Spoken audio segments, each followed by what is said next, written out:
Bonjour à tous et bienvenue, nous sommes en début de semaine. Voici tout de suite les titres de cette édition.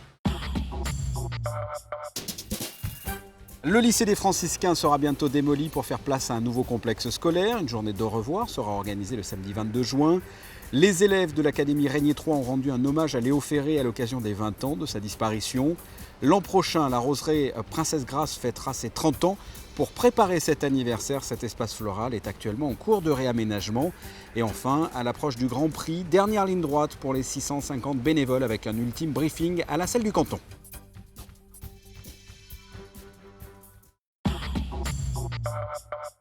Au revoir et à bientôt les franciscains. Le lycée situé avenue Roqueville sera bientôt démoli pour laisser place à un nouveau complexe scolaire.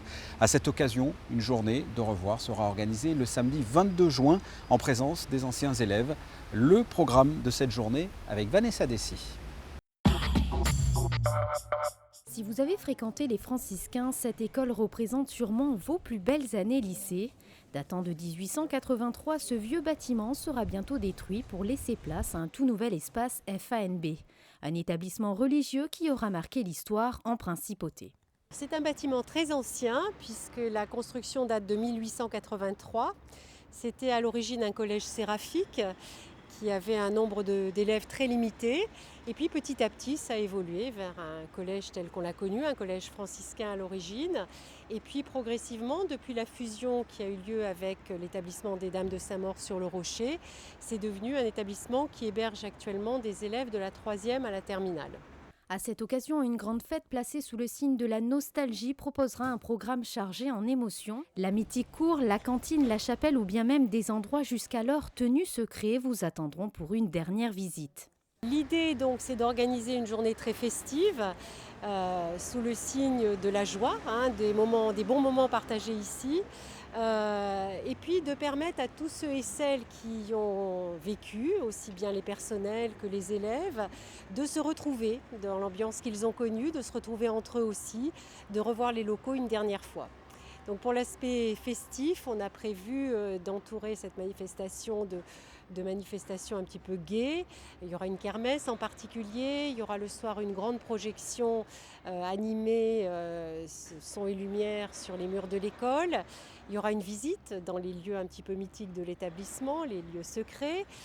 Voilà. De nombreuses générations d'élèves sont donc attendues le samedi 22 juin. Sachez que pour y participer et pour une meilleure organisation, il est préférable d'aller s'inscrire dès à présent sur le site internet suivant www.fanb.mc.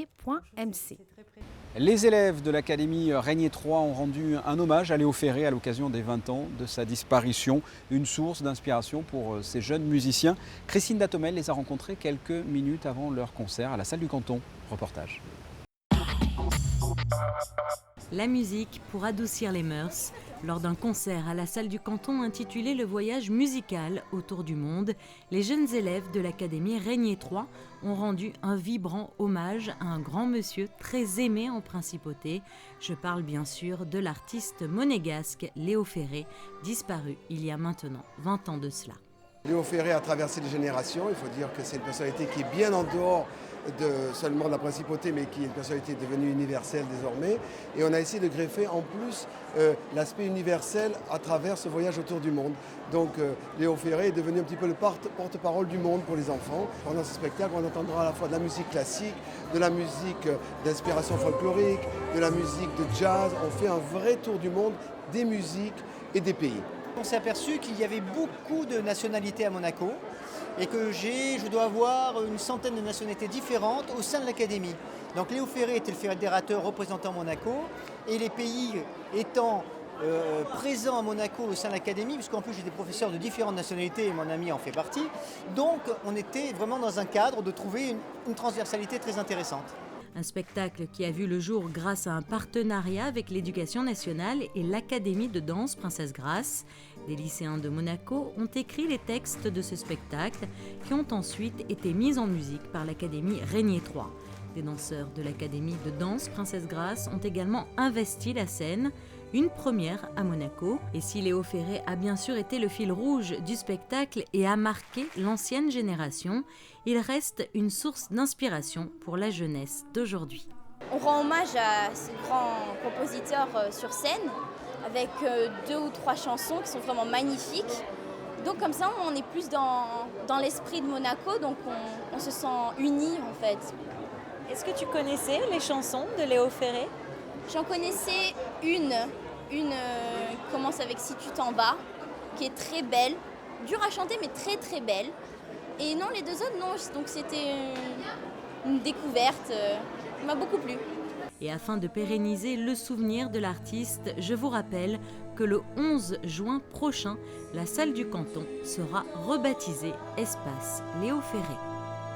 L'an prochain, la Roseraie Princesse Grace fêtera ses 30 ans. Pour préparer cet anniversaire, cet espace floral est en cours de réaménagement. Un chantier au long cours dont Patricia a suivi les premières étapes. Reportage. Vous avez 2 roses, hein, de fleuries. Ah oui? Il y a Pierre Cardin et Jeanne Moreau, une rouge. Nous nous trouvons à Saint-Laurent-d'Aise, entre mer et montagne. C'est ici que se trouvent les serres qui abritent les nombreuses fleurs et arbres qui viennent ensuite agrémenter les espaces verts de la principauté. Depuis quelques semaines, des milliers de jeunes rosiers sont venus investir les lieux. Passé une période d'acclimatation et de pousse, ils iront rejoindre la Roseraie Princesse Grace, qui est en passe d'être entièrement restaurée. Tout a été fait pour leur assurer le meilleur des accueils. Bien d'abord, il fallait une bonne terre, les analyses ont été faites. Il faut apporter à manger, nous mangeons tous les jours, les plantes aussi. Donc il va falloir leur donner à manger régulièrement, mais pas trop, ni trop peu. Il va falloir le moins possible et avec des produits bio, intervenir si par malheur un ravageur ou une maladie venait nous enquiquiner. Et tout ça, encore une fois, c'est un conseil jour par jour. Les jardiniers doivent venir tout le temps. Semaine, dimanche, là, il n'y a pas de jour de congé. C'est la clé de la réussite pour y arriver. Au total, ce sont pas moins de 10 000 rosiers qui vont être cultivés ici, soit 300 variétés. Pour financer cet ambitieux projet de réaménagement de la roseraie, il a fallu l'aide de généreux mécènes. Le joaillier Yves Piaget s'est spontanément associé à l'opération, lui dont une rose porte le nom, et lui qui a pendant de nombreuses années présidé le concours international de roses de Genève. Monaco, c'est ma ville, c'est mon pays. J'ai eu la chance et l'honneur d'être naturalisé il y a 9 ans par le prince Régnier III. Et par conséquent, je lui dois beaucoup. Et je pense qu'en apportant de temps à autre une petite pierre à l'édifice, c'est une manière pour moi d'exprimer ma reconnaissance et de contribuer encore une fois au rayonnement de Monaco. Alors, la botanique, la folie des roses. Depuis tout petit, depuis très jeune, j'ai toujours été fasciné par la rose. Lorsque j'habitais évidemment à une certaine altitude, on ne connaissait que l'églantine et je dois dire que je la regardais déjà de manière très particulière et ensuite quand j'ai découvert la rose, évidemment je me suis beaucoup investi dans ce monde des roses. Dans le quartier de Fontvieille, les opérations de réaménagement ont débuté il y a quelques semaines déjà. D'immenses arbres ont été déracinés et les pelleteuses sont toujours en action pour creuser de nouveaux espaces. Un mur d'eau sera créé et les massifs de rosiers seront réorganisés autour de 6 thèmes différents. De nouvelles entrées seront également créées. En étant sur place, on s'est aperçu que la roseraie était utilisée à différentes tranches de notre vie. Donc je prends souvent l'exemple en premier pour les photos de mariage, pour les photos de baptême. On se transporte d'un endroit à un autre pour aller utiliser donc les jeux d'enfants qui se situent en dessous. Et puis il faut garder cette spécificité qui est vraiment un écrin de verdure dans Fontvieille. Et les gens ont besoin de retrouver un espace de calme pour prendre son temps, pour lire. Donc voilà un petit peu toutes les thématiques qu'on va aborder. Et pour cela, donc, on va essayer d'amener les visiteurs dans des thèmes avec des différents rosiers. Les roses de la famille princière, les rosiers des familles princières d'Europe, des rosiers odorants, une multitude de thèmes qu'on développera au fur et à mesure de l'évolution du projet. Après un peu plus d'1 an de fermeture, c'est en juin 2014 que le public pourra découvrir le nouveau visage de la Roseraie Princesse Grace, dont la superficie sera agrandie d'environ 1500 mètres carrés. Nous allons parler à présent d'une opération caritative qui prend chaque année de plus en plus d'ampleur. Vous avez été particulièrement nombreux à participer à la No Finish Line. Élodie Messager revient sur les résultats de cette 13e édition. C'est l'une des plus importantes manifestations caritatives en Principauté. La No Finish Line a rassemblé 8700 participants du 12 au 25 novembre. Pendant 8 jours, les coureurs se sont mobilisés 24 heures sur 24 sur la nouvelle digue du pont Hercule. Un défi sportif pour la bonne cause. À chaque kilomètre parcouru, c'est 1 € qui est versé en faveur des enfants malades ou en difficulté. Pour sa 13e édition, la No Finish Line a tenu toutes ses promesses. Ah oui, un superbe bilan, encore beaucoup plus de kilomètres et d'euros qui vont être versés que l'an dernier. Donc en tout, on va reverser 275 795 €. Nous, on est une équipe de bénévoles. On est vraiment, on fait tout cela pour la bonne cause. On n'a pas d'organisation vraiment frais fixe, secrétariat, si vous voulez. On fait tout nous-mêmes. Je pense que les gens savent aussi où va l'argent. Ils voient certains enfants qui sont opérés quand on les amène sur place. C'est fait avec des institutions monégasques aussi, donc je pense qu'ils voient le concret. Les 275 795 km parcourus vont permettre de financer des projets associatifs à Dakar, Madagascar, mais aussi en Principauté.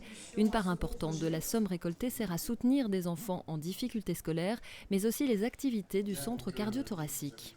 C'est très important cette collaboration entre Children in Future, l'association organisatrice de la No Finish Line et le centre cardio-thoracique, dans la mesure où les interventions chirurgicales des enfants qui arrivent au centre cardio-thoracique sont prises en charge à 50% par l'équipe médico-chirurgicale du centre et à 50% par des associations monégasques.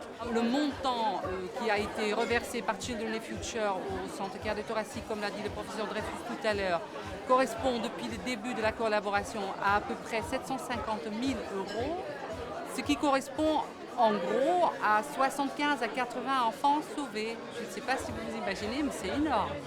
Cette course, désormais incontournable, aura permis depuis sa création de distribuer 1 300 000 € aux associations qui œuvrent en faveur des enfants. Le rendez-vous est pris pour 2013. La prochaine édition se déroulera du 16 au 24 novembre. Objectif, faire encore mieux et attirer 10 000 participants. À quelques jours du Grand Prix de F1, dernière ligne droite pour les 650 bénévoles. Vanessa Dessy a assisté à l'ultime briefing à la salle du canton. Après la pratique, voici la théorie. Les 650 commissaires de l'Automobile Club de Monaco se préparent avant le feu vert du 71e Grand Prix de Monaco. Le jour J arrive à grands pas, les dernières consignes de sécurité sont données. Tout doit être assimilé avant l'événement. Les dernières consignes au niveau sécurité, les choses qu'il faut faire, qu'ils ont vues, qu'ils ont mis en pratique pendant les stages, les derniers rappels, parce qu'une petite piqûre de rappel, c'est jamais mauvais au dernier moment, et un peu d'actualité aussi sur le dernier déroulement, les horaires, les derniers horaires qui sont connus, puisque ça évolue toujours. Donc voilà, la totalité des informations de dernière minute. Pour la première fois, la mairie a remis symboliquement la médaille d'or des sports à l'ensemble des commissaires de l'Automobile Club de Monaco. Le moment était venu de faire un petit clin d'œil à tous ces bénévoles qui travaillent dur tout au long de ces 4 jours de course. C'est tout à fait normal, je pense, qu'on récompense ces gens qui bénévolement, je le rappelle, donnent de leur temps. Et cette année, il n'y a qu'un Grand Prix, mais quelquefois il y en a 2. Il y a les rallyes. Et ils donnent leur temps, mais avec passion. Et la passion, chez eux, ça se concrétise par quelquefois aller sur la piste, bien sûr dans des règles bien définies et dans un protocole qui est bien sûr très organisé, mais qui vont sur la piste en même temps que les Formule 1 tournent. Donc c'est vraiment un engagement. Quand on parle d'engagement, les commissaires de l'ACM, et particulièrement de l'ACM, parce qu'on dit, et je pense que c'est vrai, je peux le confirmer, ce sont les meilleurs du monde. Donc on a la chance d'avoir ces gens. Ce soir à la salle du canton, c'était tout à fait normal que la mairie ait une petite pensée pour eux. Et c'est avec une grande fierté que l'organisation de l'ACM reçoit cette récompense cette année. Quand même, les récompenses, ça fait toujours plaisir. Je suis très honoré pour le corps des commissaires que M. le maire nous remette la médaille de la ville de Monaco à l'occasion de la réunion générale ce soir à la place du canton. Des pompiers, des carabiniers ou bien même des agents de police viennent prêter main forte à l'ACM comme chaque année durant l'épreuve. Qu'ils soient bénévoles ou professionnels, habitués ou novices, ils se réunissent surtout par passion. Je suis rentrée par parrainage et c'est une passion de la voiture et qui a fait que j'en suis là aujourd'hui. Déjà, c'est une ambiance extraordinaire. Les commissaires, il y a une amitié qui se forme. On reste amis même en dehors de l'Automobile Club. Ça, c'est déjà important. En plus, c'est la passion de l'automobile. Mon père le fait depuis plus de 35 ans et la passion m'est venue tardivement, mais je suis un mordu de voiture et habitant à Nice, je ne me verrai pas ne pas faire le Grand Prix de Monaco en tant que commissaire. C'est presque une obligation. Le Grand Prix de Monaco, c'est du 23 au 26 mai prochain et sachez que vous pourrez suivre l'événement en direct sur Monaco Info, commenté par Frédéric Robat. Et puisque l'on parle des bénévoles de ce Grand Prix, sachez que comme chaque année, nous diffuserons l'intégralité du Grand Prix, que ce soit les essais ou la course de F1, mais aussi de GP2, les courses de Porsche ou de Formule Renault. En bref, l'intégralité en HD sur la chaîne numéro 8 de la boxe, de jeudi 8h30 à la course de F1 dimanche 14h. Le Grand Prix de Monaco, c'est sur Monaco Info. Et quel temps va-t-il faire cette semaine? Pour le savoir, voici la météo. Mardi, une belle journée en perspective avec un peu de nuages et pas mal de soleil, les températures de 16 à 22 degrés. Mercredi, même chose, le temps reste agréable et les températures douces de 17 à 22 degrés. En ce qui concerne jeudi et vendredi, pas de dégradation importante, seulement quelques nuages à prévoir au cours de la journée. Ce journal est terminé, merci de l'avoir suivi. À très bientôt, au revoir.